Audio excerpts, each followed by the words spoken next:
Bonjour à tous et bienvenue dans cette série de vidéos consacrées aux troubles du sommeil et particulièrement aujourd'hui aux 5 erreurs qu'on a tendance à faire et qui viennent donc perturber le sommeil.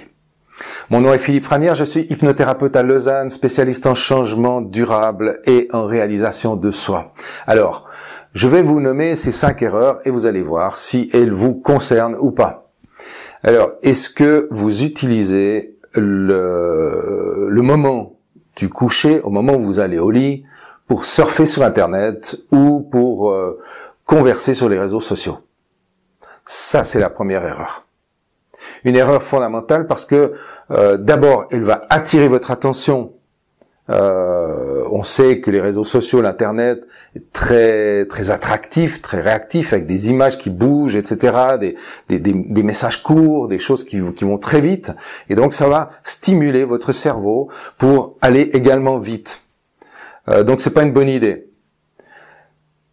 Il vaut mieux, si vous avez besoin ou envie, légitime d'ailleurs, de partager sur les réseaux sociaux et de vous informer sur Internet, de le faire séparément, sur votre divan au salon, où vous voulez, et de prendre une petite pause, un petit rituel avant d'aller vous coucher. Le rituel de la toilette, le rituel de faire son lit, de se déshabiller, de mettre peut-être un pyjama ou pas, peu importe, à votre façon, un petit rituel qui vous permet de relaxer le rythme mental et de faire peu à peu baisser la fréquence des ondes cérébrales. Deuxième erreur possible que j'ai identifiée, c'est le fait de retarder l'heure du coucher pour être sûr qu'on est assez fatigué et qu'on va s'endormir. L'idée est la suivante. Une personne qui a de la peine à s'endormir va avoir tendance à développer cette croyance qu'elle dort seulement si elle est très fatiguée. Donc elle va faire des choses, elle va se suractiver, elle va avoir cette logique quelque part de se dire ok, je vais me crever, comme ça quand j'irai au lit, je vais tomber comme une mouche et ça va aller bien. En réalité, c'est pas comme ça que ça se passe. Plus vous allez ajouter des activités qui vont vous prendre, qui vont être importantes pour vous et qui vont vous claquer, qui vont vous crever, plus vous serez dans cette énergie de veille qui n'est pas propice à aller au lit.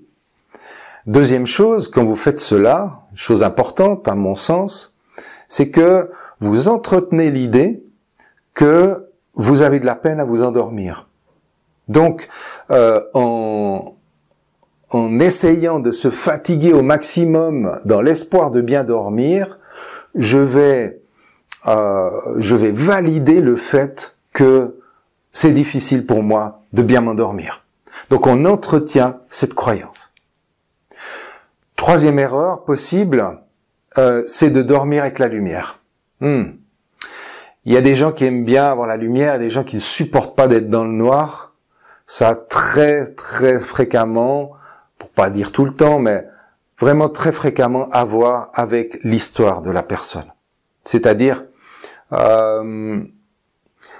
des souvenirs peut-être très anciens, peut-être de la petite enfance, des peurs du noir ou des choses comme ça, des traumatismes, des blessures de l'enfance qui sont liées au noir. Et donc la personne a besoin d'avoir une veilleuse, d'avoir une petite lampe, d'avoir quelque chose. Ici aussi, comme je viens de le dire, en faisant ça, on entretient le système et la croyance qu'on peut pas dormir dans le noir. Vraiment, je vous encourage, si c'est votre cas, à couper la lumière. Faites-le graduellement peut-être. Si vous êtes en ville, il y a toujours une petite lumière. Si vous laissez les volets entr'ouverts, il y a toujours un peu de lumière. C'est pas le noir total. Si vous êtes en campagne, ça peut être le noir total. Ok, habituez-vous, c'est ok. Quand vous fermez les yeux, vous êtes dans la nuit de toute façon. Donc, faites confiance à votre environnement. Vérifiez bien l'environnement. Si c'est nécessaire, que vraiment vous êtes en insécurité, vérifiez que la porte est fermée à clé, etc., que tout est bien fermé. Et habituez-vous au noir. quatrième erreur que j'ai répertoriée, c'est le fait de vous réveiller avec un radio-réveil. Alors les radio-réveils, bon, il y en a qui sont bien, c'est-à-dire que il y a des réveils qui vous donnent des chants d'oiseaux ou une rivière qui coule, etc. Donc ça c'est ok. Je veux dire, c'est un type de réveil qui peut être très intéressant. Par contre, vous réveillez avec la musique et pire encore avec les infos du matin, avec les informations qui vous donnent tout l'état des catastrophes actuelles sur la planète, c'est une très mauvaise idée. Parce que vous allez prendre l'habitude, et votre inconscient va prendre l'habitude que le réveil est lié à des choses négatives. Il est lié à des peurs. Il est lié à ces catastrophes et à toute cette information négative du monde, et donc le subconscient sait durant toute la nuit que il va devoir passer par ce stade négatif pour retourner dans une nouvelle journée. Dernière cinquième erreur que j'ai listée, c'est de croire que vous avez besoin de beaucoup de sommeil. Alors, on a dit dans une autre vidéo que l'idéal c'est de dormir 7h30 pour autant qu'on dorme dans le rythme biologique qui nous est propre. Puisqu'on a un rythme biologique toutes les heures et demie, ça fait 7h30. Si vous dormez moins de 6 heures, vous pouvez vous en inquiéter. Si vous dormez plus de 9 heures, vous pouvez aussi commencer à vous inquiéter. Il y a quelque chose chez les gros dormeurs. Bon, un gros dormeur c'est 9 heures, mais 9 heures c'est encore ok. Mais si vous dormez plus que 9 heures, genre 10h30 ou plus, ou que vous faites encore des siestes durant la journée, vous pouvez vous poser la question, qu'est-ce que vous êtes en train de fuir ? Qu'est-ce qui se passe en vous, qui vous fait si peur, que vous avez besoin de vous réfugier dans le sommeil? Croire que vous avez besoin de beaucoup de sommeil, c'est aussi croire que votre métabolisme est trop faible pour tenir le coup, pour s'engager dans la vie. Donc il va être utile pour vous, si c'est votre cas, de travailler sur la confiance, sur la positivité, pourrait-on dire, de la vie, sur le fait que la vie ça peut être beau, c'est merveilleux. Et si vous n'arrivez pas encore à le voir, eh bien, vous pouvez faire des choses pour commencer à changer votre point de vue sur le monde, puisque le monde est le même pour tout le monde, mais qu'il n'est pas perçu de la même manière par tout le monde. Et si vous voyez les choses un peu en noir, si le monde ne vous semble pas très accueillant, ayez conscience quand même qu'il est très accueillant pour certaines personnes. Donc, que pourriez-vous peut-être changer dans votre regard pour voir les choses d'une manière plus tranquille, plus paisible et sereine? Il y a aussi une caractéristique avec le sommeil chez certains dormeurs, c'est qu'il y a des gens qui ont un rythme de couche tôt, lève tôt, et d'autres gens qui ont un rythme de couche tard, lève tard. Et c'est ok, c'est une question de rythme. Hein. Ça peut être des habitudes qui se sont mises en place, mais ça peut vraiment aussi être un rythme biologique personnel qui est tout à fait ok. Et donc, si vous vous couchez tôt et que vous vous levez tard, vous dormez peut-être trop. Si vous vous couchez tard et que vous vous levez tôt, vous dormez peut-être pas assez.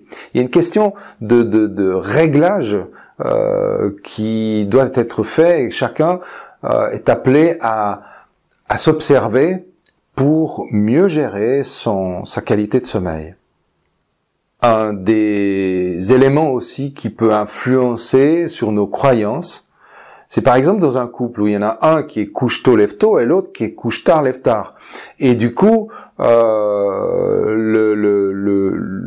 sont un petit peu décalés. Donc ils ont envie de se recaler l'un sur l'autre, mais ça va peut-être pas forcément leur convenir. Donc il faut qu'ils trouvent un système de cohabitation, on va dire, qui permette aux deux conjoints d'être bien dans leur rythme propre à chacun. Il y a aussi, dans ce genre de cas, dans les couples, une personne qui peut être gros dormeur avec une autre qui est petit dormeur, enfin grosse dormeuse et petit dormeur, ou inversement. Ça veut dire que celui qui a tendance à dormir plus longtemps va s'inquiéter pour l'autre en disant « mais tu dors pas assez, il faut que tu dormes plus ». Et finalement, l'autre peut se remettre en question « oui, c'est vrai, peut-être que je dors pas assez » et générer comme ça des perturbations qui n'ont pas lieu d'être. Donc, soyez attentifs à ce que vous ressentez, c'est vraiment important. Alors, ce qu'il faut savoir aussi, c'est que l'hypnose va pouvoir apporter quelque chose d'important en s'adressant directement dans les suggestions hypnotiques, directement au subconscient ou à l'inconscient même profond, va pouvoir demander à l'inconscient de faire les adaptations au niveau des systèmes physiologiques du corps, de sorte que le corps va pouvoir se sentir plus libre de produire les hormones nécessaires à un bon sommeil. C'est assez simple en fait. En hypnose, on met une personne dans l'état hypnotique, c'est assez facile à faire. Il s'agit de faire descendre la fréquence des ondes cérébrales. La personne a l'impression de s'endormir ou est simplement très détendue. Et dans cet état de détente profond, plus ou moins profond du moins, les suggestions hypnotiques vont impacter comme si c'était la réalité. Et donc, si je vous hypnotise et que vous êtes dans un état complètement léthargique, que vous êtes complètement dans une sorte de rêve depuis lequel vous n'avez plus accès à ce qu'il y a autour de vous, sans être vraiment endormi, mais simplement vous êtes complètement focalisé à l'intérieur de vous et l'univers extérieur disparaît, vous entendez ma voix, mais vous avez même oublié que j'existe. C'est une voix simplement qui entre en vous et qui va suggérer des sensations ou des émotions positives qui vont venir recadrer ou transformer la réalité que vous connaissiez jusque-là.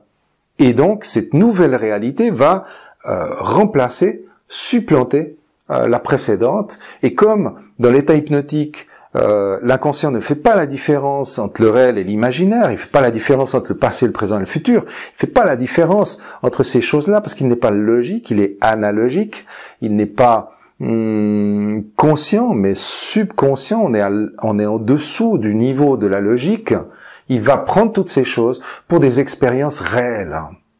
Et c'est comme si vous aviez vécu la confiance, dès le moment que vous la vivez dans l'état hypnotique, vous avez vécu la confiance. Vous en avez l'expérience vécue.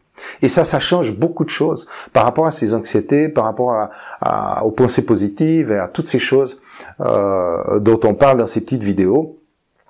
Et c'est là qu'on peut reprogrammer le mental, reprogrammer le cerveau pour qu'il fonctionne beaucoup mieux dans le cadre, en l'occurrence, du sommeil, mais évidemment, ces principes s'appliquent à tous les autres cas de problématiques. Voilà. Nous reviendrons sur différents autres aspects à propos du sommeil ou à propos d'autres choses. C'était Philippe Franière. À très bientôt. Au revoir.